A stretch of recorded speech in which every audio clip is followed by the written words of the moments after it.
All right, so welcome back to another episode of Finding Your Way with Lori and Tanya. We are so excited you found us. If you are a first-time listener, we know there's no coincidences, right? You have found us, the right episode for the right reason. And if you're a returning listener, we're so glad you're back. And if you're returning, that means something has resonated over some of these podcasts. And we just ask that you share them with friends or family, anybody you think could get something out of what we're trying to give, which is just tools and tricks and information that took Lori and I years to come up with that we are just trying to provide for you guys now. So we are super excited about another special guest. I'm going to turn it over to Lori. Yeah, so we've got another new friend of ours, and we have already claimed that this friendship is going to be long lasting. And so I'll read a little bio about Joy Harris, who's our special guest today.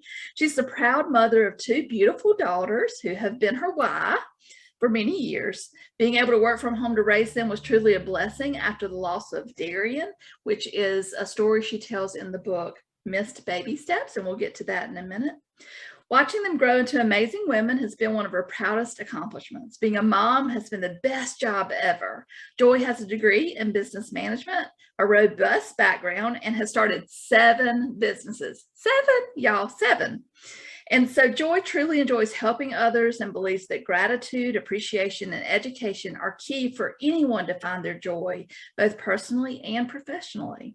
She loves to provide joyful solutions with her business coaching and gives back to the community by supporting causes close to her heart. She's a simple girl from upstate New York who currently lives in North Carolina and enjoys taking a walk, sitting by waterfalls, watching fireworks, fishing, cooking, dancing, and traveling. She loves laughing, so we're going to bring on the joy today.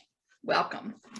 Yay. So we're so excited you're here. And, you know, it's interesting because this is really our first real conversation with Joy, but we have so many mutual friends and we're all Canfield folks. And so that really is how this whole circle got started. And you're in our Facebook group, the Positive Vibe Tribe, and we've got your book. And so we're just so excited to have you. So I think let's start, I guess, from the beginning. Let's talk about how you got here to the book, what inspired you, how we got to this place now.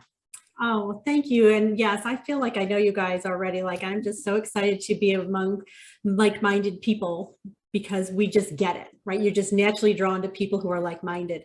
So how did we get here today with this book?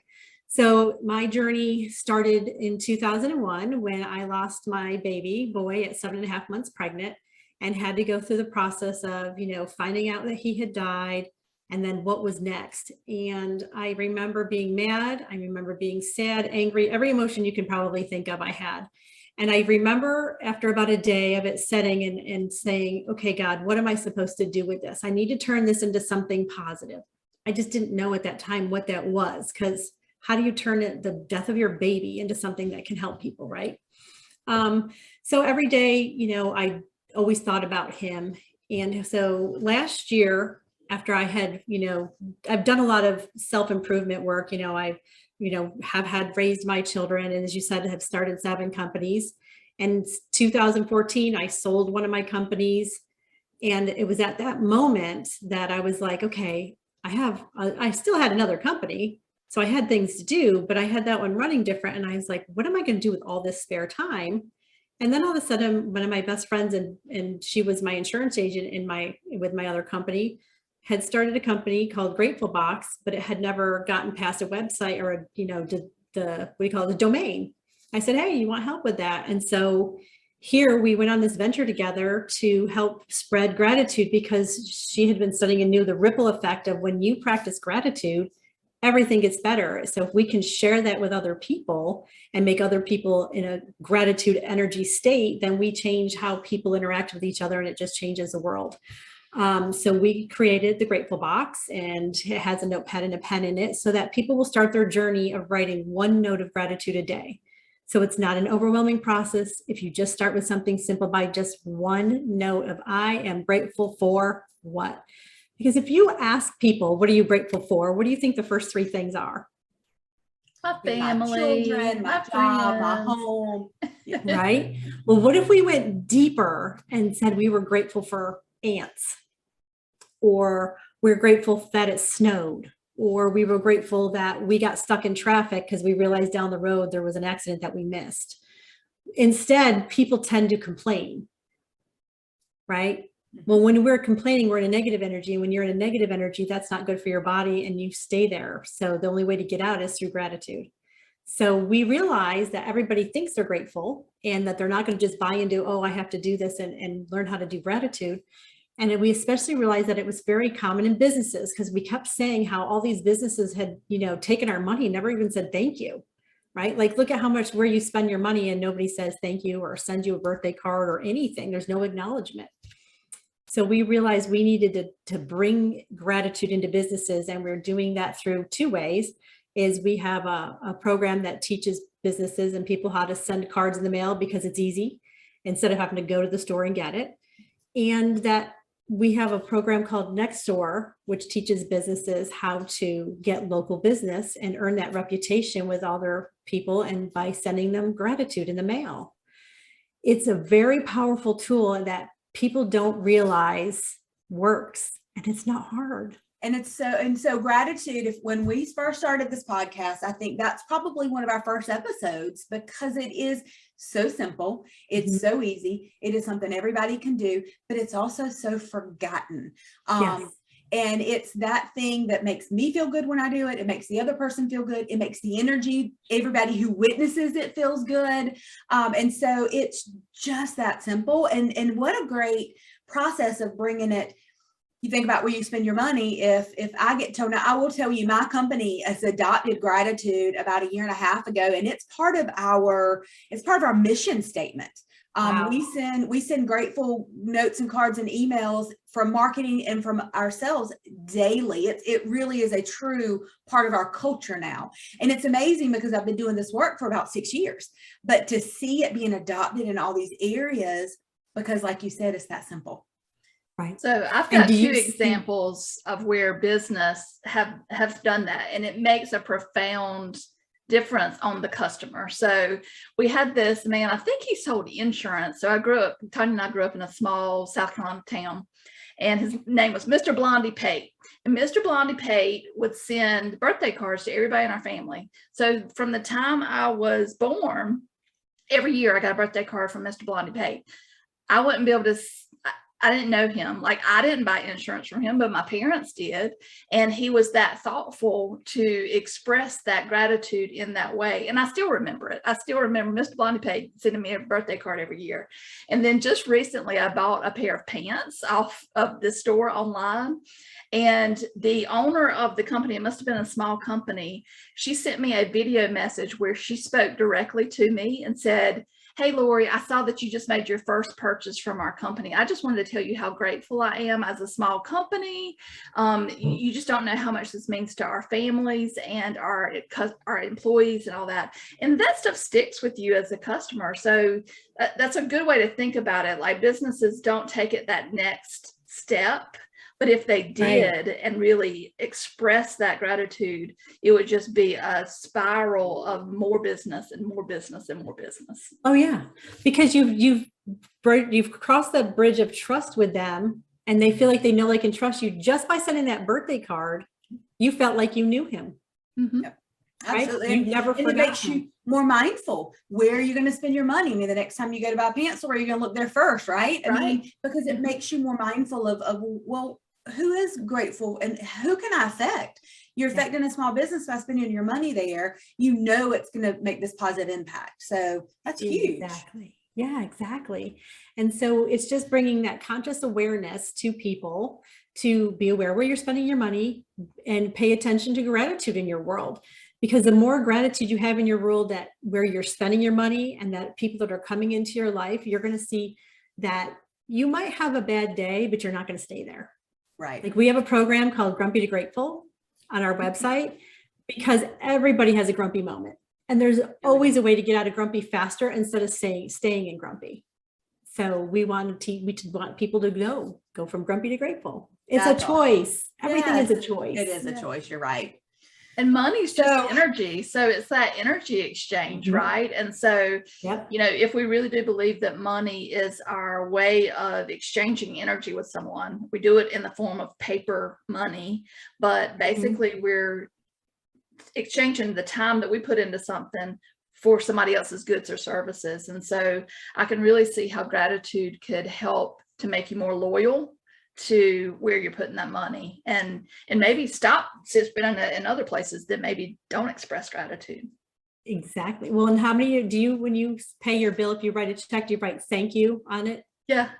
Right. Thank you for the bill. Thank you and paid Yeah. in full. Yeah. That's a very powerful, you know, when we write gratitude, it's just so much different than when we just say gratitude. Absolutely. And that's why we want people to write it Well, that's every awesome. day, twice a day or more. So, all right. So Grateful Box is, and we'll have that on the website too. And then, all right. So started the company, Grateful Started- Box, and Yep. then had some more time on your hands and decided to get out of the comfort zone. Well, I've always kind of done coaching and training in almost every job or everywhere I've been. And so I realized, again, because in 2014, not only did I have enough time to help start one company, I started two. I started doing more business consulting because people want to know, wow, you sold your company. Well, how did you do that? Why did you do that? Will you come look and see what I have set up? You know, I went into companies that were anywhere from some of them were 20 years old, and it was like, because I'm thinking, what are they going to need from me? Been in business 20 years. And then I was like, oh, when I got there, I knew. A lot of times we have a great idea, right? I'm a great, I'll say carpenter, because I also own the construction company. And I want to go out and be a carpenter and own my own company, right? Because you don't want to work for somebody, but they don't have the skills necessarily on how to set up and run a company and how to set up policies and procedures and have job descriptions and have processes. So I have a gift to be able to go in and look and see what they're missing and be able to bring that to the table and say, well, here's where you're missing this, here's where you can add that, because you might not always be able to afford a business partner or, you know, other type of coaching.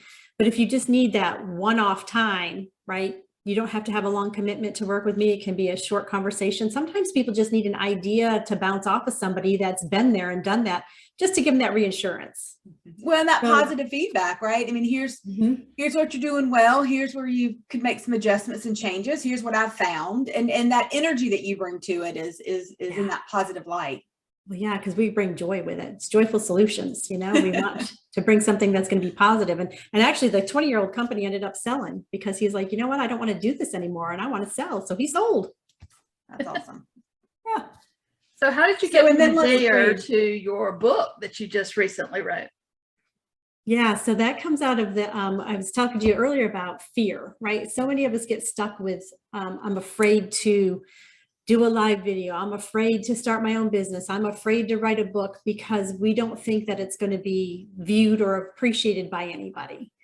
And for me, I think it was, you know, how are people going to receive me being the author of a book about a dead baby? Because it's not a topic of conversation that we're having enough of. And sadly, it happens more often than not. When I lost Darien, I had so many people that were like, touch my arm and be like, yep, just like me, tuck that baby away in your heart. And I was like, wait a minute, all these people have lost babies and we don't know about it. We're not talking about it. So I wanted to bring conversation around this sad event so that people have a comfort of talking about it and not saying the wrong things, because a lot of times people don't know what to say because nobody's telling them what to say. You don't have a card in the store that says, I'm sorry about your stillborn baby, right? There might be the loss of a child, but not really specifically for miscarriage or other reasons. And so we want to get people talking about it, especially the women that have lost the babies, and say, you know what? I had a miscarriage, or I had a stillborn, or I had a friend that had a pregnancy that didn't form. So she had to terminate it because there was nothing but a blob. So there's all these different things that happen in utero that we're not talking about are happening. And so when it happens to somebody, they're like, what do I do with this? It's So like, I wrote the book. how do I grieve it? Is it okay to grieve it? Yes, You- absolutely. it's almost like, you know, you're asking permission from Yes. who to grieve the loss of something that you thought was going to be something, you know? So Yeah, at yeah. any stage. Yes, At at any any stage. stage. Yeah. And so I want people to have those conversations and get those silent boxes out that they have them. And let's talk about these babies and celebrate their lives, because they still changed our lives. Right. One thing that Darien did for me was I said, when my ex-husband said, well, what if I want to come work for your company full time? And I was like, well, what's the worst thing that could happen? They can't take our kids. We've already lost one. That's the worst thing that can happen. What, we would go bankrupt? So that's the worst thing that could happen to you? It's just things. Right. You can't take my family. Right. So you put it in perspective. It helps put it in perspective. And so the fear of you writing the book was not as great as the message you wanted to get out and the people you wanted to help, which is amazing. Because Yeah. I can't imagine. I mean, Lori and I have a chapter in a book, and it was hard. It was hard to be vulnerable and to share, but we're glad we did, right? Because when people read it, they read our chapter, they go, wow, first of all, I never knew. And then secondly, I've felt like that, or I've had something similar, or, it just gives people an ally, a me too, where you're not alone. For sure. An inspiration. Yes. Yeah. But we all go through that, doubting ourselves and doubting that our story has merit or value. And I think that was a big part of the book writing experience for us was, you have to get out of your own way because you are a messenger sometimes. And we're so grateful that you had a calling on your heart to share your message, because it's going to help so many people that, like you said, especially in the South. I mean, you're living in North Carolina. We're in South Carolina. We don't talk about hard things sometimes. We like to brush it right up under the rug and just keep on going. And so, you are bringing space to a tough topic that, it's just going to help so many people. So we're grateful for you for that. Thank you. So if we'll have the link to the book and how you get there, missed baby steps, and then also the information for Grateful Box, and then all your information to get in touch with Joy. And we're just so excited. Is there anything else you want to close with? Any other information? No, just go be amazing and just don't live in fear and worry, and go be grateful and live your best life. Absolutely. All right, guys.